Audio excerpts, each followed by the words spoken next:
Yo guys, France is another track that is actually surprisingly tricky to race in the rain. What makes it so hard is that there is very little track scenery, so finding your braking point is one of the hardest things to do around here. And in my French track guide, I actually talk about how hard it is to find reference points because everything around this track is so flat and kind of grey, other than a little bit of blue and red of course. But heading into the setup, go with 17 on your front wing aero and go 20 on the rear. Then for the transmission, 50%, 50%, as with a lot of our setups so far for the rain.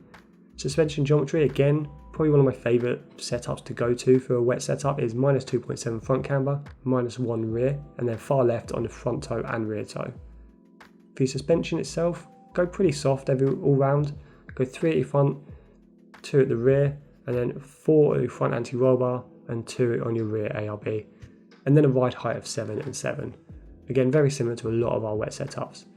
And then brake pressure, 95% and 50% brake bias. And for your tyre pressures, go 24.0 on both fronts and go higher on your rears, go 22.3 on both rears, just to get some temperature into them. And that will do it for this French wet setup video. As always, hit that like button if you're enjoying the content I'm creating, and let me know in the comments below. Give me feedback on these setups, let me know which tracks you're enjoying.